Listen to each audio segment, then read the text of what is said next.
સુરત જિલ્લાના ઉમરપાડા તાલુકાના આંબલી દાબડા ગામના દીપડાના આતંકથી ગ્રામજનોમાં ભયનો માહોલ ફેલાયો છે. માનવ વસાહત નજીક દીપડાએ ગાયનું મરણ કરતા પશુપાલકોમાં ચિંતા વધી છે.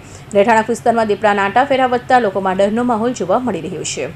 માંગરોળ ઉમરપાડા તાલુકાના આંબલી દાબડા ગામે માનવ વસ્તીવાળા રહેઠાણ વિસ્તારમાં દીપડાએ ગાયનું મરણ કરતા સ્થાનિક આદિવાસી પશુપાલકોમાં ભયનો માહોલ સર્જાયો છે.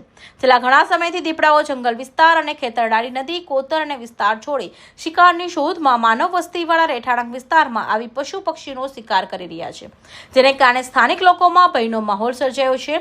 આંબલી દાબડા ગામના નદી પાર ફળિયામાં રહેતા ખેડૂત પશુપાલક બિપિનભાઈ મંજીભાઈ વસાવા પશુપાલન કરે છે.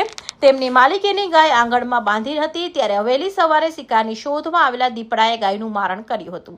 આ સમયે પશુપાલક જાગી જતા તેમને દીપડાની નજરે જોયા હતો. આ ઘટનાની જાણ તેમને વન વિભાગ વાકલ રેન્જ કચેરીને કરતા વન વિભાગની ટીમ ઘટના સ્થળે દોડી આવી હતી. પશુપાલકને નુકસાનીનું યોગ્ય વળતર મળે તે માટે જરૂરી કાર્યવાહી કરવામાં આવી હતી. પશુપાલક બિપિનભાઈ વસાવાએ દીપડાને પાંજરે પૂરી લોકોને ભયમુક્ત કરવામાં આવે તેવી માંગ કરી હતી. હમીરસિંહ ચૌહાણ, માંડવી.